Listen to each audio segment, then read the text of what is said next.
The morning sun barely peeked through the small window of Lisa's cramped apartment as her alarm clock buzzed at 5:30.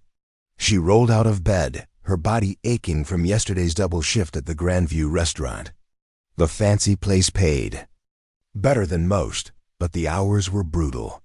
She had to be there by 7 to prep for the breakfast crowd, then stay until closing at midnight. 2 jobs weren't unusual for her. She'd been juggling multiple responsibilities since she was 18. Lisa tiptoed to the kitchen, careful not to wake her younger brother Jake, who slept on the pull-out couch in their tiny living room. At 19, Jake should have been in college, but life had other plans. 3 months ago, doctors found a tumor in his spine that needed expensive surgery. The insurance only covered part of it, leaving them with a mountain of medical bills that seemed to grow every week. She made coffee in silence, staring at the stack of bills on the counter. Rent, utilities, groceries, and Jake's medication costs. It all added up to more than she made even working 7 days a week, but she never complained, not in front of Jake anyway. He felt guilty enough about the situation, always apologizing for being a burden. Lisa would remind him that family takes care of family, no matter what. While getting dressed in her black server uniform, Lisa hummed quietly to herself. It was a habit she'd developed over the years, something that helped calm her nerves before long shifts. The melody was from a piano piece she'd learned years ago, back when life was different. Back when she thought she might actually make it as a musician. Those dreams felt like a lifetime ago now. At 17, Lisa had been the star student at her high school music program. Her piano teacher, Mr. Rodriguez, used to say she had natural talent that couldn't be taught. He'd encouraged her to audition for music schools, even helped her prepare applications for scholarships. But then her parents died in a car accident, and suddenly she was responsible for Jake. College applications were replaced with job applications, and piano practice became a luxury she couldn't afford. The Grandview restaurant sat in the heart of the city's business district, all marble floors and crystal chandeliers. Lisa had worked there for 2 years, slowly earning the trust of the management. Mrs. Chun, the floor manager, was strict but fair. She appreciated Lisa's work ethic and reliability, qualities that were hard to find in the restaurant business. "Good morning, Lisa," Mrs. Chun greeted her as she tied her apron. "We've got a full house today. The Patterson wedding reception is using the private dining room, and we have 3 business lunches booked." Lisa nodded, checking her section assignments. She'd learned to read people quickly in this job. The business types usually wanted efficient service and didn't chat much. The socialites liked attention and compliments. The tourists needed recommendations and patience. Each table required a different approach, and Lisa had become skilled at adapting her style to match her customers' expectations. The morning rush started with coffee and pastries for the early commuters. Lisa moved smoothly between tables, refilling cups and taking orders with practiced ease. She genuinely enjoyed the work most days.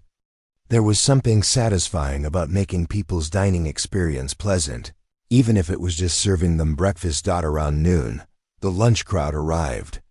That's when he walked in. Richard Thornfield was impossible to miss. At 52, he commanded attention wherever he went. His tailored suits probably cost more than Lisa made in 6 months, and he wore his wealth like armor. As the founder of a successful tech company, Richard was used to being the most important person in any room. He'd built his fortune through a combination of smart investments and ruthless business tactics that had earned him both admiration and fear in equal measure. Mrs. Cheen personally seated Richard at table 12. Right in Lisa's section, it was both an honor and a challenge. Richard was a regular customer who tipped well when pleased, but could make life miserable when things didn't meet his standards. Lisa had served him maybe a dozen times over the past year, and he'd never acknowledged her as anything more than part of the furniture. "Good afternoon, Mr. Thornfield," Lisa said with her professional smile. Would you like to start with your usual sparkling water? Richard barely glanced up from his phone. Yes, and I'm expecting 2 guests. They'll be here in 10 minutes. Have the wine list ready. Lisa brought the water and prepared the table for his guests.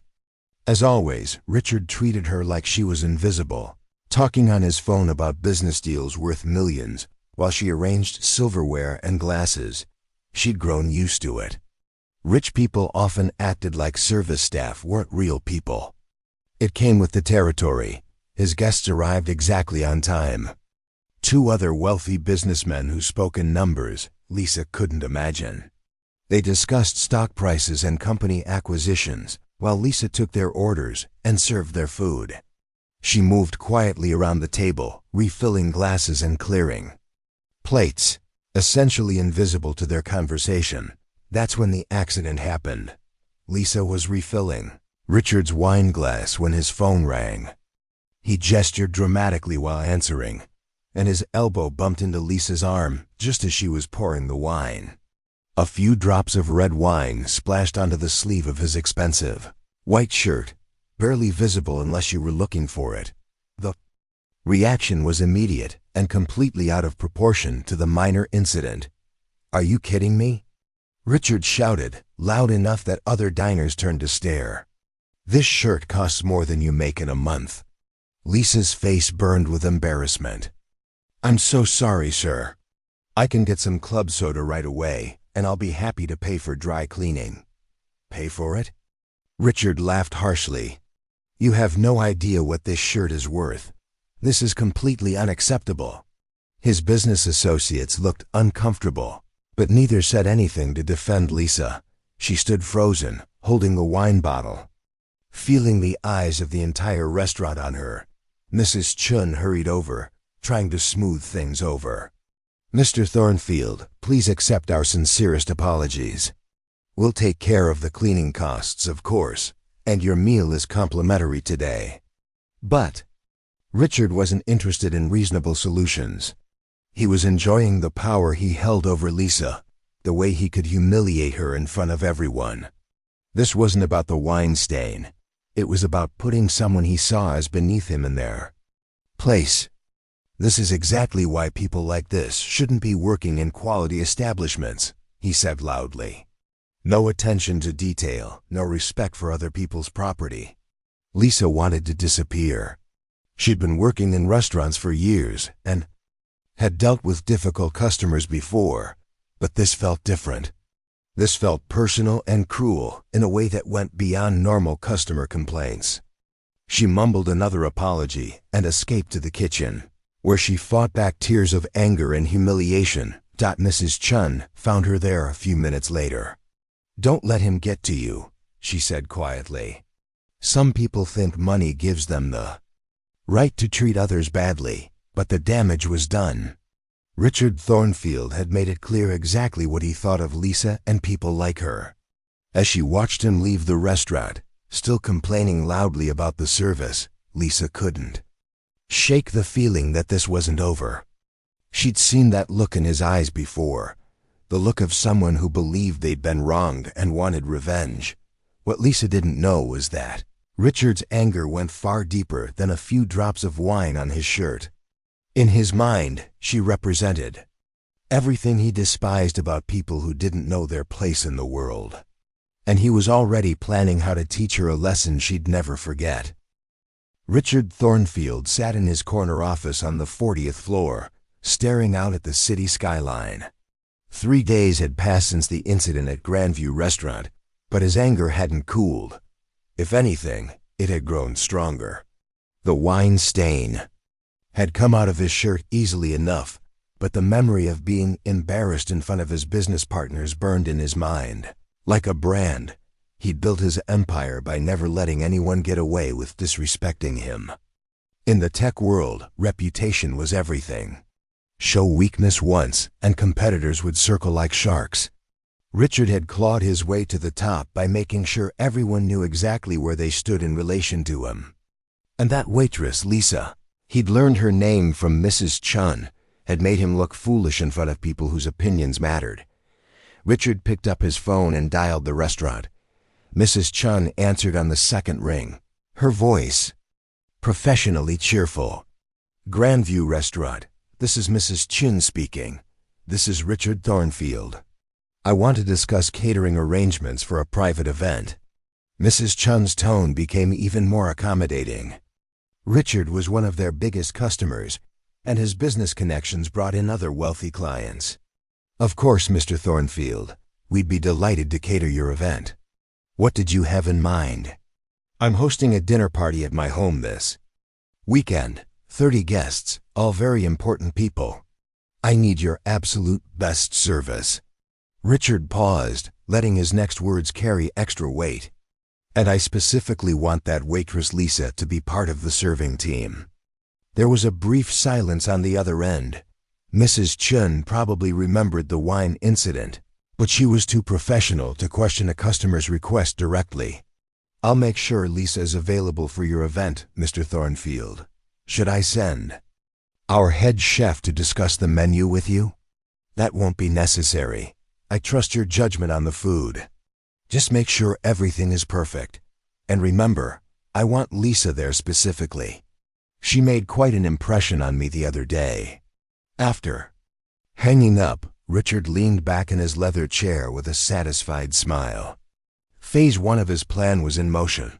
Mrs. Chun would make sure Lisa was at his party, probably thinking he'd been impressed by her service despite the accident. She had no idea what he really had planned. The next morning, Mrs. Chun called Lisa into her office before the restaurant opened. Lisa felt nervous.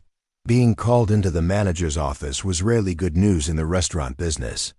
Sit down, Lisa, Mrs. Chun said, gesturing to the chair across from her desk. I have some good news for you. Mr. Thornfield specifically requested you for a catering job this weekend. Lisa's stomach dropped. He requested me, after what happened with the wine. Mrs. Chun nodded, looking as surprised as Lisa felt. I know. It seems unusual, but wealthy clients can be unpredictable.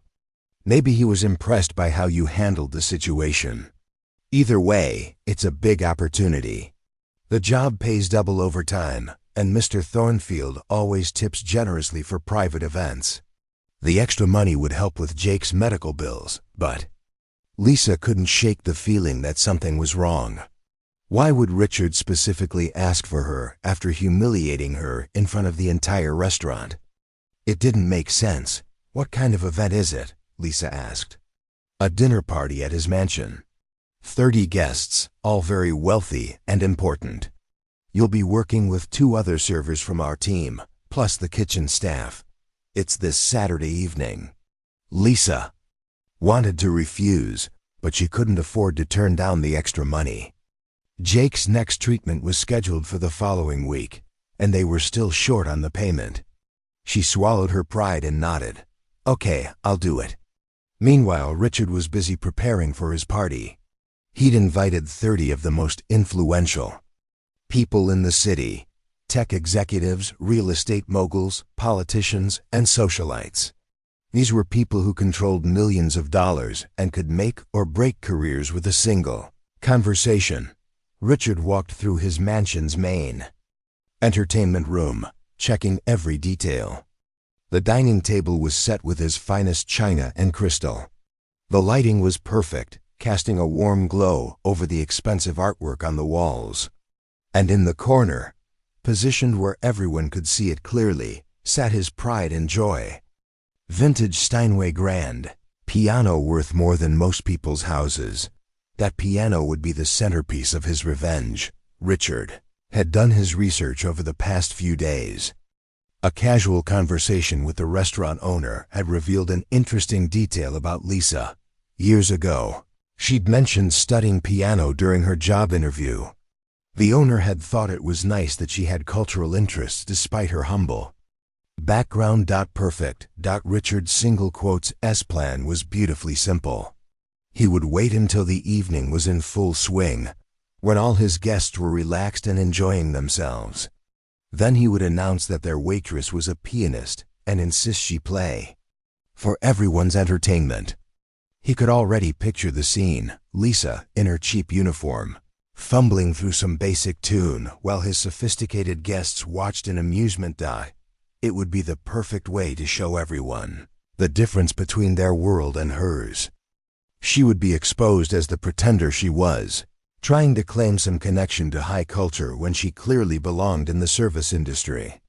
His guests would laugh, and Lisa would be reminded of her proper place in the social order. The beauty of the plan was that it would look like kindness on the surface. He was giving her a chance to showcase her talent. If she refused, she'd look ungrateful. If she accepted, she'd embarrass herself. Either way, Richard would get his revenge while maintaining his reputation as a generous host. He spent hours that week telling his friends about his surprise entertainment for the party. He hinted that they were in for something special, building anticipation for what he planned to be Lisa's public humiliation. Saturday evening arrived with perfect weather. Richard's mansion glowed with warm light as guests began arriving in their expensive cars. The catering team, including Lisa, had been working since afternoon to prepare everything. She moved efficiently through the kitchen and dining areas, trying to stay focused on her job and ignore the growing knot of anxiety in her stomach. The guests were exactly what Lisa expected: wealthy, powerful people who spoke in the casual language of those who'd never worried about money. They discussed stock portfolios and vacation homes, while she served appetizers and filled wine glasses. As always, she was essentially invisible to them, just another piece of the evening's carefully orchestrated luxury. Richard played the perfect host, greeting each guest warmly and making sure everyone felt welcome in his home. He was charming and attentive, the kind of man who seemed to genuinely care about others' comfort and happiness. Lisa watched him from across the room and found it hard to reconcile this version of Richard with the man who'd screamed at her over a few drops of wine. As the evening progressed, Richard kept checking his watch. He was waiting for the perfect moment, when the guests were relaxed from good food and wine, when the conversation was flowing freely, when everyone was in the mood to be entertained. That moment was coming soon. Lisa had no idea that she was walking into a trap carefully designed to destroy her dignity in front of some of the most powerful people in the city. She continued her work, professional and courteous, while Richard watched her with the patience of a predator waiting for the perfect moment to strike. The stage was set, the audience was ready, and Richard was about to spring his carefully planned revenge. The grandfather clock in Richard's mansion chimed 9 times as the dinner party reached its peak. Laughter filled the air as 30 of the city's most powerful people enjoyed their dessert and expensive wine. Lisa moved quietly between the tables, refilling glasses and clearing plates, her movements practiced and efficient despite the growing tension. She felt in her chest that she couldn't shake the feeling that something was wrong. Throughout the evening, she'd caught Richard watching her with an expression she couldn't quite read. It wasn't the usual indifference of wealthy customers. There was something calculating in his eyes, like he was waiting for something to happen. The other 2 servers from Grandview Restaurant seemed relaxed enough. They whispered excitedly during their brief breaks in the kitchen about the size of the house and the famous faces they recognized among the guests. But Lisa stayed focused on her work, trying to ignore the knot of anxiety that had been growing in her stomach since they'd arrived. Richard stood up from his seat at the head of the long dining table, tapping his wine glass with a silver spoon. The gentle chiming sound gradually brought the room to quiet attention. "Friends," he said, his voice carrying easily across the elegant dining room, "I hope you've all enjoyed this evening as much as I have. It's always a pleasure to gather with such distinguished company." Murmurs of agreement and appreciation rippled through the crowd. Lisa continued clearing plates from a side table, trying to remain invisible as she always did during formal speeches at these events. "Now," Richard continued, his smile widening, "I have a special treat for you tonight. Something I think you'll find quite entertaining." Lisa felt her blood run cold.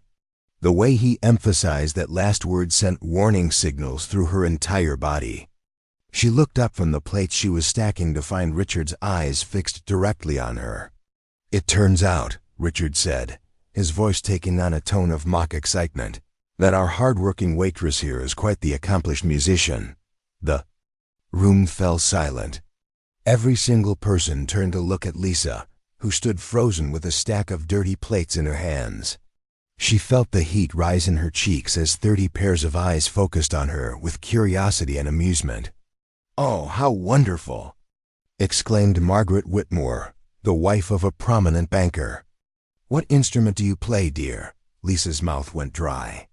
She tried to speak, but no words came out. Richard stepped closer, his smile growing wider as he sensed her discomfort. "Piano," Richard announced for her. "Our Lisa here is apparently quite the pianist. And lucky for us, we happen to have a beautiful instrument right here in the room." He gestured grandly toward the magnificent Steinway grand piano that dominated one corner of the dining room. Lisa had noticed it earlier and admired its craftsmanship, but now it looked more like a torture device than a musical instrument. "I really don't think," Lisa began, her voice barely above a whisper. "Nonsense!"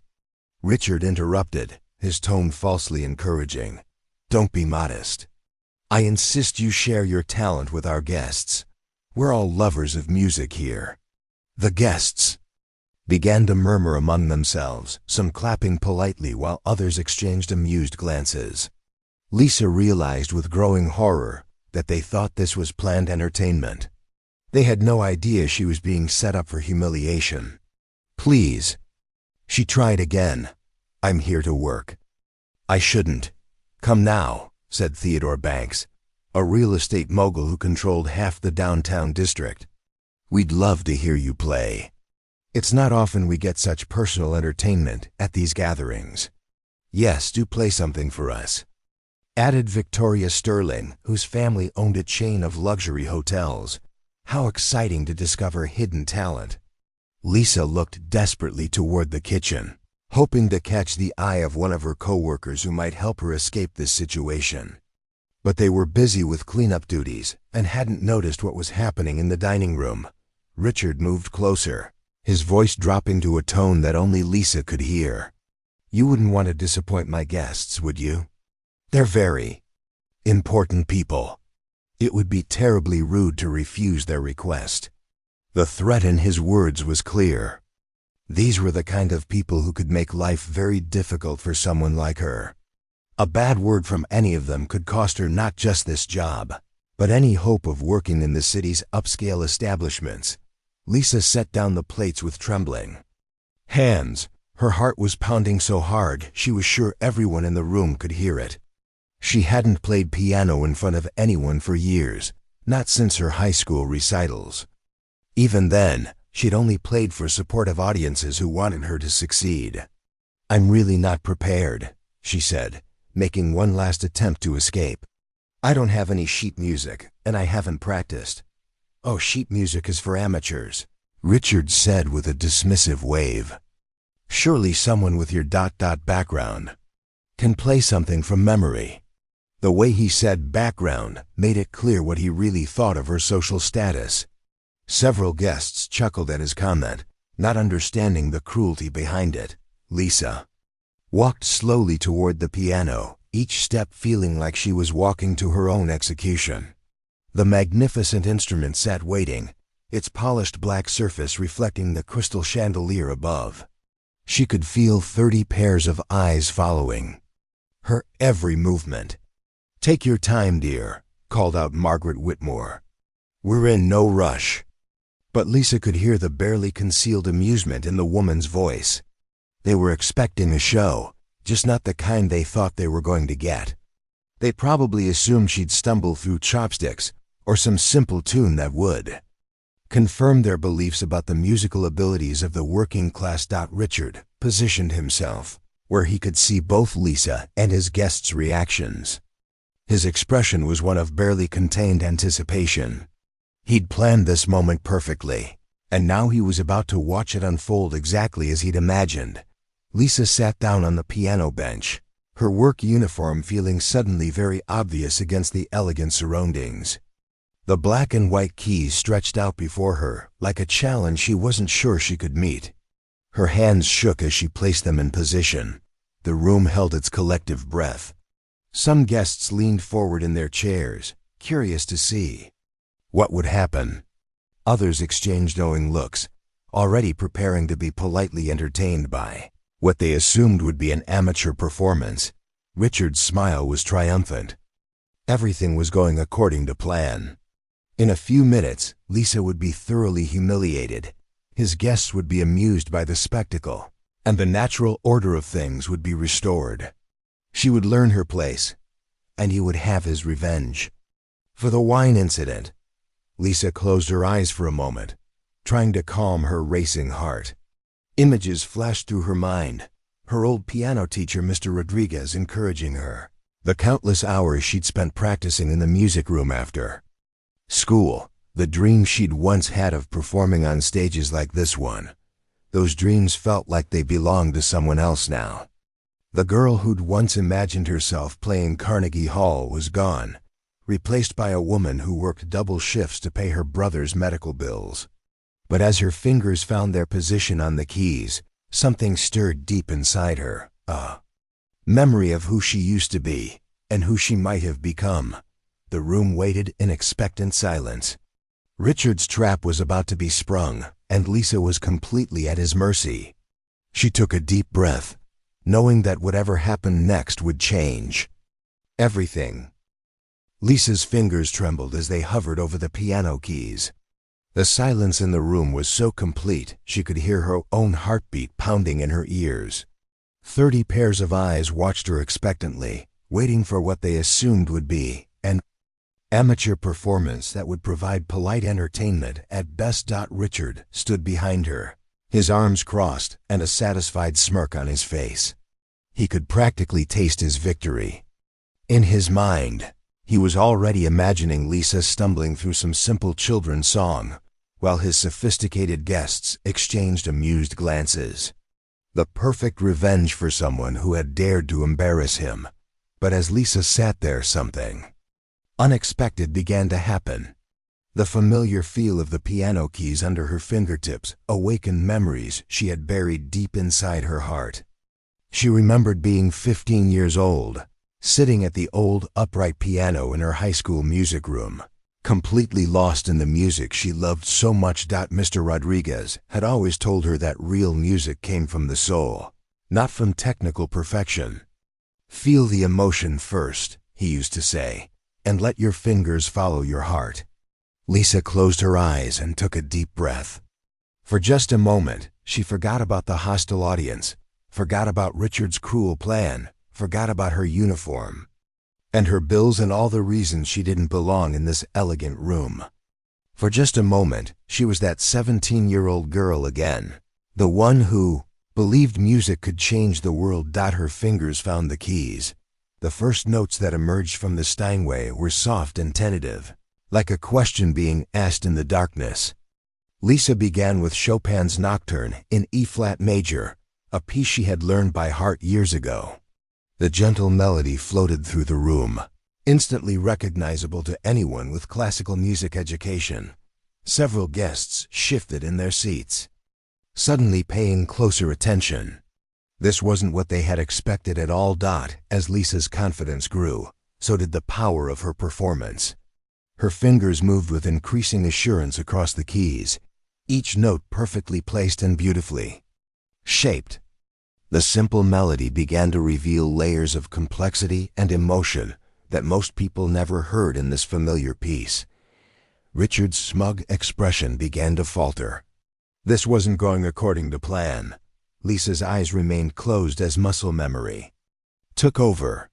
Years of practice and natural talent merged together in a performance that transformed the dining room into a concert hall. The cheap uniform she wore became irrelevant. The stack of dirty dishes she had been clearing was forgotten. In this moment, she was purely and completely a musician. The nocturne flowed seamlessly into something more challenging. Without missing a beat, Lisa transitioned into Chopin's Fantaisie Impromptu, one of the most technically demanding pieces in the classical repertoire. Her left hand created a complex rhythmic foundation, while her right hand danced through rapid, intricate passages that required years of serious study to master. The room was completely still now. Even the staff members cleaning up in the background had stopped their work to listen. This wasn't just good piano playing. This was the kind of performance they might hear at the city's most prestigious concert halls. Margaret Whitmore leaned forward in her chair, her mouth slightly open in amazement. She had studied piano for 12 years as a child and knew exactly how difficult the piece Lisa was playing really was. Theodore Banks, who served on the board of the City Symphony, recognized immediately that he was witnessing something extraordinary. But Lisa wasn't finished. As the Fantaisie Impromptu reached its dramatic conclusion, she didn't stop. Instead, she began to play something entirely different, something no one in the room had ever heard before. It was her own composition, a piece she had written during the darkest days after her parents' death, when music was the only thing that helped her process her grief and fear about the future. The melody was hauntingly beautiful, mixing classical structure with deeply personal emotion. It told the story of dreams deferred but not forgotten, of strength found in the face of overwhelming challenges, of hope that refused to die even in the darkest circumstances. Every note carried the weight of Lisa's struggles, working multiple jobs, caring for her sick brother, giving up her musical ambitions to keep her family together. The guests were transfixed. Several had tears in their eyes as the music washed over them. This wasn't just technical skill they were witnessing. This was pure artistry, the kind of genuine talent that couldn't be taught or bought. Richard stood frozen behind the piano, his face pale with shock and growing horror. This was the exact opposite of what he had planned. Instead of humiliating Lisa, he had given her a platform to showcase abilities that far exceeded anything his wealthy guests could achieve. She was making him look like a fool, and worse, she was doing it without even trying. As Lisa's composition built toward its climax, her playing became even more powerful and expressive. Her entire body moved with the music, channeling years of suppressed passion and creativity into this one perfect performance. The Steinway responded to her touch like it had been waiting its entire existence for this moment. The final notes hung in the air like stars in a clear night sky. Beautiful and impossible to ignore. Lisa slowly opened her eyes and lifted her hands from the keys, suddenly remembering where she was and what had just happened. The silence that followed was different from the expectant quiet before she had begun. This was the profound silence that follows genuine greatness, when an audience needs a moment to process what they have just experienced. Then, slowly, Victoria Sterling began to clap. Her applause was joined by Theodore Banks, then Margaret Whitmore, then everyone else in the room. But this wasn't the polite, social applause typical of dinner party entertainment. This was the kind of sustained ovation reserved for world-class performances. People began to stand. First one, then several, then the entire room was on its feet, applauding with genuine enthusiasm and amazement. Several guests were openly weeping, moved by the beauty and emotion of what they had just heard. Incredible, breathed Dr. Patricia Collins, who had trained as a classical pianist before becoming a surgeon. I haven't heard playing like that since I attended the Van Cliburn competition. Where did you study? Asked Professor Williams, who taught music theory at the city's most prestigious university. Your technique is flawless, but more importantly, your musical understanding is extraordinary.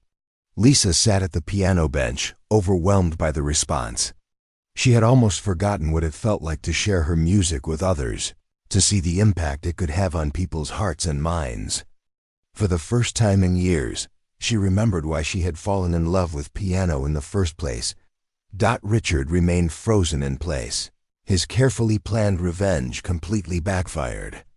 Instead of proving Lisa's inferiority, he had revealed her extraordinary talent to some of the most influential people in the city. People who could change her life forever if they chose to. The applause continued, but Lisa barely heard it. She was staring down at her hands, amazed that they still remembered how to create such beauty.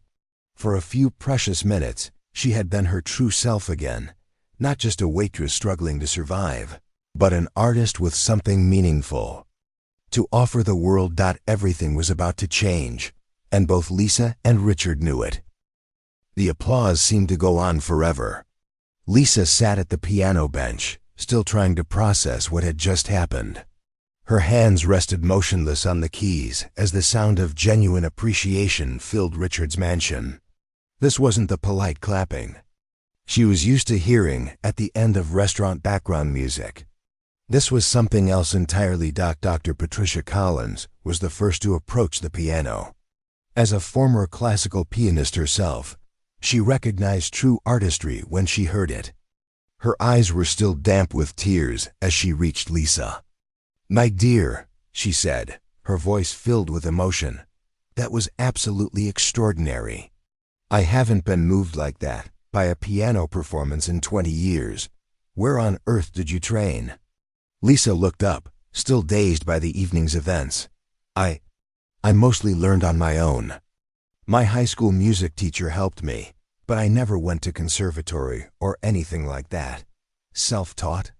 Professor Williams had joined them, his expression one of complete amazement. "That's impossible. The technical skill alone would require years of formal study, not to mention the musical interpretation you just demonstrated." More guests began gathering around the piano. These weren't just wealthy socialites making polite conversation. These were people who understood music, who knew the difference between competent playing and genuine artistry. "Young lady," said Theodore Banks, "I sit on the board of directors for the City Symphony Orchestra. What you just played was concert hall quality. Have you ever considered a professional career in music?" Lisa almost laughed at the absurdity of the question. "I work 2 jobs just to pay rent," she said quietly. "I haven't touched a piano in 3 years until tonight." The crowd around her grew larger. Margaret Whitmore pulled out her phone and was already making calls. Victoria Sterling was speaking rapidly to someone about scholarship opportunities. Dr. Collins had her notepad out and was writing down contact information for music teachers and managers. But it was Professor Williams who said the words that would change everything. "Lisa," he said, "I want you to audition for our graduate program at the university. Full scholarship, living expenses included. With talent like yours, we could have you ready for international competitions within 2 years." The offer hung in the air like a lifeline thrown to a drowning person. Lisa stared at him, unable to believe what she was hearing. A full scholarship would mean she could focus entirely on music while still earning enough to help with Jake's medical bills. I don't understand," she stammered. "Why would you offer that to someone like me? Someone like you?" Professor Williams looked genuinely confused. "You mean someone with extraordinary musical gifts? Lisa, what you just demonstrated is the kind of talent we see maybe once in a decade. Your social background is completely irrelevant." Meanwhile, Richard stood at the edge of the crowd, watching his carefully planned revenge transform into Lisa's greatest triumph. His face had gone from confident smugness to shock to something approaching panic. Several of his guests kept glancing at him with expressions that clearly questioned his judgment in trying to humiliate someone so obviously talented. But the worst part was yet to come. Victoria Sterling's phone call had been to her daughter, who worked as a social media manager for several celebrities. Within minutes, videos of Lisa's performance were being uploaded to every major platform. Margaret Whitmore's husband had connections with local news stations. Dr. Collins was already scheduling interviews with music journalists. This is going to be everywhere by tomorrow morning, Victoria announced with excitement. A waitress with hidden musical genius performing at a mansion party? The story is absolutely perfect. Richard felt sick to his stomach. Not only had his plan failed spectacularly, but now the entire world would know about it. The story would inevitably include details about how Lisa came to perform, and Richard's role in forcing her to play would not look good under public scrutiny. Theodore Banks approached Richard with an expression that was anything but friendly. "So Richard," he said in a voice loud enough for others to hear, "you knew about Lisa's incredible talent all along. What a wonderful gesture, giving her a chance to showcase her abilities." The question was loaded with implications. If Richard admitted he had known about Lisa's skills, he would look foolish for keeping such talent hidden in a service role. If he claimed ignorance, people would wonder why he had specifically requested her to perform. I had heard she played a little," Richard mumbled, trying to find an explanation that didn't make him look like a complete villain. "A little?" Dr. Collins overheard and laughed. "Richard, what we just heard was conservatory-level performance. No one plays Chopin like that without serious training and natural talent." More guests were joining the conversation, and Richard could see the growing skepticism in their faces. Margaret Whitmore was particularly direct. "Richard, dear," she said with a smile that didn't reach her eyes, "it seems rather cruel to have such an accomplished musician working as a waitress, don't you think? Surely someone with your connections could have helped her find more appropriate opportunities." The implication was clear. Richard's wealthy friends were beginning to see him as someone who had either failed to recognize obvious talent or, worse, had deliberately kept someone talented in a subservient position. As the evening continued, Lisa found herself surrounded by opportunities she had never dreamed possible. Professor Williams wasn't the only one making offers. Dr. Collins wanted to introduce her to her former manager. Theodore Banks mentioned openings with the Symphony Orchestra.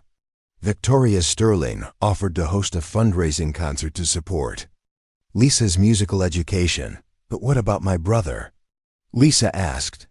The offers were wonderful, but Jake's medical needs were still her primary concern. "What about him?" asked Dr. Collins. "What kind of medical care does he need?" When Lisa explained Jake's condition and the financial burden it created, the response was immediate and overwhelming. Dr. Collins specialized in the exact type of surgery Jake needed and offered to waive her fees. Theodore Banks knew administrators at the city's best hospital who could arrange payment plans. Margaret Whitmore's husband controlled a medical charity that could cover most of the remaining costs. "You focus on your music," Dr. Collins said firmly. "We'll make sure your brother gets the care he needs." Lisa felt tears streaming down her face as the reality of what was happening finally sank in. These people weren't just being polite or making empty promises. They were genuinely committed to helping her build the musical career she had thought was impossible. Meanwhile, Richard's evening continued to deteriorate. As news of Lisa's performance spread through social media, the story began to take on a life of its own. The narrative that emerged wasn't flattering to Richard. Videos showed him standing uncomfortably behind Lisa as she played, and witnesses were already sharing the real story of how the performance came about. By midnight, Richard's phone was buzzing with calls from business partners and board members who had seen the videos online. The optics were terrible. A millionaire businessman appearing to humiliate a working-class woman, only to have her extraordinary talent expose his cruelty. Lisa, on the other hand, left the mansion that night with more opportunities than she could have imagined. Professor Williams drove her home personally, spending the entire ride discussing practice schedules, repertoire selection, and performance opportunities. "Lisa," he said as they pulled up to her small apartment building, "I want you to understand something. What happened tonight wasn't luck or coincidence. You have a genuine gift that deserves to be shared with the world. Don't let anyone convince you otherwise." 6 months later, Lisa was giving her debut recital at the city's most prestigious concert hall. Jake's surgery had been successful, and he sat in the front row with tears of pride in his eyes. The audience included many of the same people who had witnessed her accidental performance at Richard's mansion. But now they were there as paying customers, eager to hear what new musical magic she would create. Richard wasn't in attendance. His reputation had never recovered from that evening, and he had quietly relocated to another city where the story of his humiliating failure hadn't followed him. As Lisa took her bow after a flawless performance, she thought about the strange path that had led her to this moment. Sometimes the worst intentions could lead to the most wonderful outcomes. Richard had tried to destroy her dignity, but instead, he had given her back her dreams.